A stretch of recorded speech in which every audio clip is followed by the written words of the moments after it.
Y llevábamos más de 10 años hablando de la aprobación de un acto legislativo que diera vía libre a la cadena perpetua para violadores y asesinos de niños. Y curiosamente, esta vía libre se da en un contexto donde el legislativo funciona virtualmente a media marcha y donde las grandes reformas tributarias, laborales y pensionales se están generando vía decreto presidencial. ¿Será que el Congreso de la República, en su afán de no perder protagonismo, quiso sacar adelante un acto legislativo claramente populista y dejando a un lado los temas de la agenda nacional que solamente están pasando por la Casa de Nariño? ¿Será que no era mejor meterse con temas relacionados con la Colombia post-pandemia, la cual se sabe desde ya que va a generar diferentes tipos de crisis económicas y sociales? ¿Será que la mediación virtual fue el mecanismo más adecuado para realmente debatir, con expertos y estudios científicos, un tema que va a cambiar taxativamente el espíritu de nuestra Constitución colombiana? Seguramente usted será de las personas que pensará que este tipo de acto legislativo es la solución para acabar de raíz con los violadores de niños y proteger a capa y espada a nuestros niños de este tipo de abusos. Lamentablemente debo decirle que no, y que el problema realmente va más allá de saciar nuestra sed de venganza por un hecho que todos repudiamos. Encerrar de por vida en una celda a una persona no solucionará el problema de raíz. Antes de continuar, quiero dejar absolutamente claro que no se trata de defender a los violadores ni mucho menos a sus delitos. Absolutamente no. Casos como el de Juliana Zamboní, Tatiana Rodríguez, Sharik Buitrago y los más de 400 casos que se presentaron en el 2019 de niños y niñas que fueron violados, torturados y o asesinados duelen. Y da absoluta tristeza vivir en una sociedad donde diariamente existen más de 62 casos de niños violentados física y sexualmente. Ningún niño de nuestro país tendría que pasar por una situación tan macabra y dolorosa.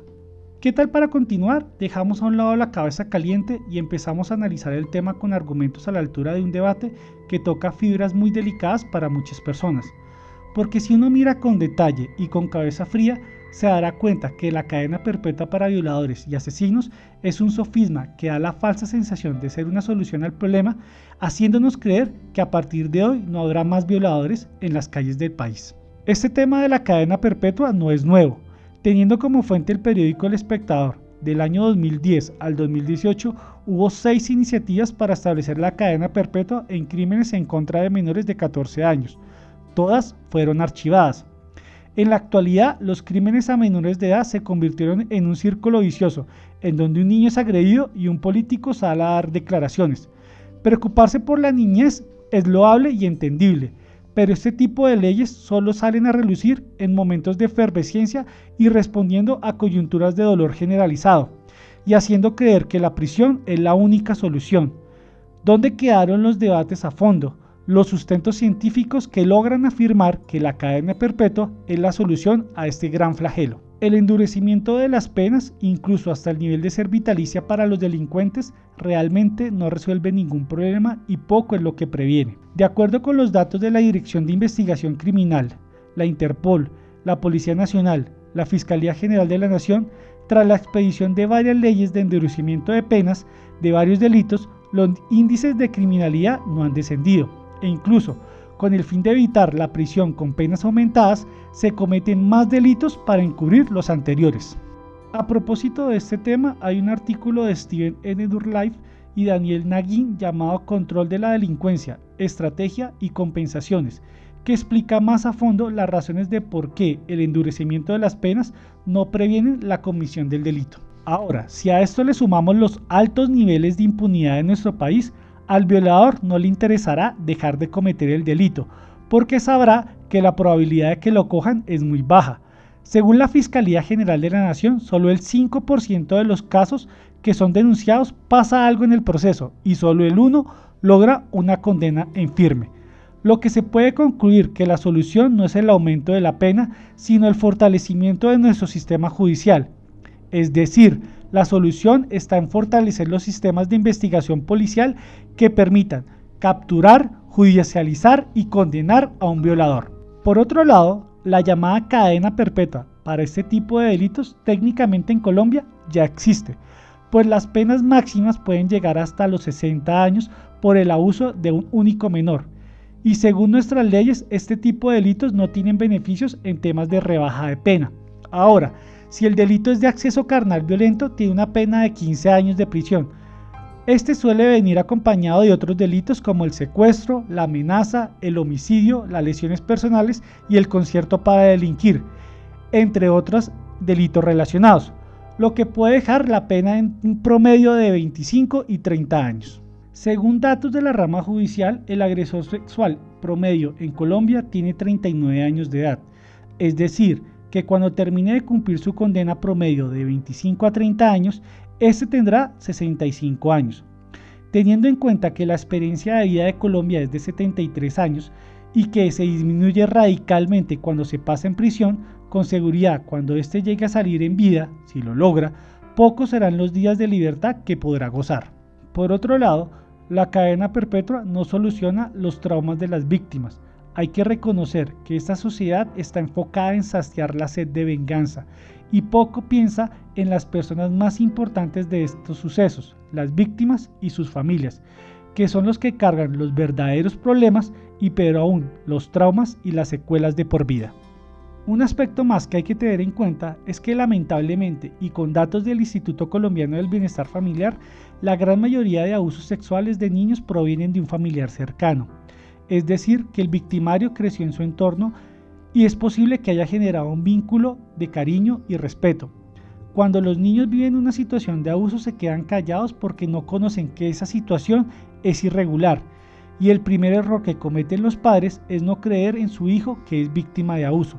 Y aún peor, cuando la familia es consciente que existe un abusador dentro de ellos, van a evitar denunciar porque existe una cadena perpetua en medio, y esta situación, quieran o no, los afectará a todos como familia, sea porque el abusador era el que llevaba el sustento económico o porque no querrán pasar por una estigmatización social.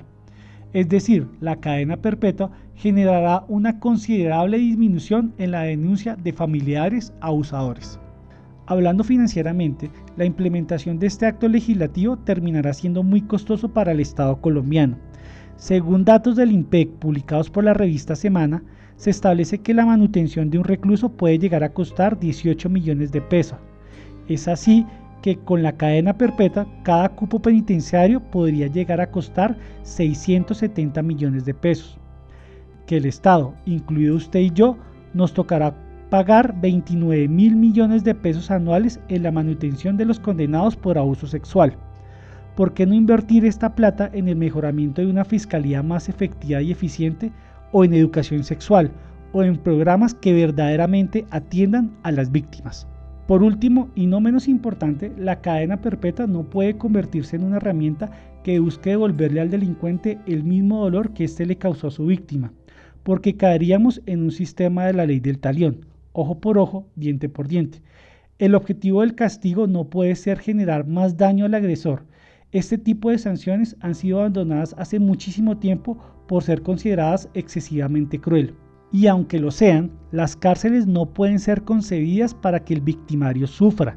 Jessy Reyes, exministro de Justicia, afirma que encerrar de por vida a quien ha delinquido, matarlo o azotarlo, equivale a tratarlo como un simple fuente de peligro, es decir, tratarlo como un animal. En cualquier lugar del mundo, las cárceles deberán servir para 1. Evitar que se vuelva a cometer el abuso. 2. Que los victimarios vuelvan a vivir en comunidad. De eso se trata la resocialización.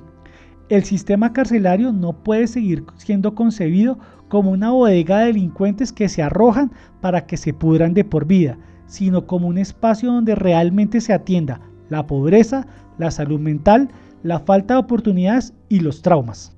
Muchos podrán decir que los abusadores siempre reinciden. Sin embargo, un estudio de la Comisión Asesora de Política Criminal estableció que de 29.000 personas condenadas por crímenes sexuales y que fueron liberadas, la tasa de reincidencia fue del 24%. Aparentemente este es un porcentaje alto, pero también se podría mostrar que 3 de cada 4 abusadores decidieron no volver a delinquir. En Canadá, un estudio demostró que la tasa de reincidencia de personas acusadas por delitos sexuales bajó del 17 al 9% cuando los condenados recibieron la atención pertinente para cada caso. Es decir, que no estamos hablando de gente que no se pueda recuperar. Con todo lo anterior, se demuestra que la cadena perpetua, aunque llamativa, es netamente populista, donde los congresistas y el gobierno quedaron como los grandes salvadores de los niños colombianos, ignorando que esos también tienen problemas de educación, salud, desnutrición y demás derechos que son todos los días vulnerados. Nos crea el sofisma que nuestros niños quedan salvados contra cualquier tipo de abuso sexual que se pueda presentar, pero en realidad esta es una salida facilista e inútil. Ya el acto legislativo fue aprobado por el Congreso. Esperemos que nuestra Corte Constitucional se manifieste con objetividad sobre el tema y le ponga el tinte de sensatez que al Congreso, en su afán de protagonismo y de generar cortinas de humo sobre temas nacionales, se les olvidó poner. Por cierto, deberíamos hablar de cadena perpetua para los corruptos. Esos sí que matan más niños que todos los abusadores juntos. Soy Juan Pablo Bonilla Jiménez y esto es Debate Público, un golpe de realidad. Te invitamos a que nos sigas en nuestras redes sociales, Twitter, @debatepubli, YouTube, Debate Público, nuestra página de Facebook, Debate Público, un golpe de realidad. Si quieres participar, nos puedes mandar un correo a ungolpederealidad@gmail.com.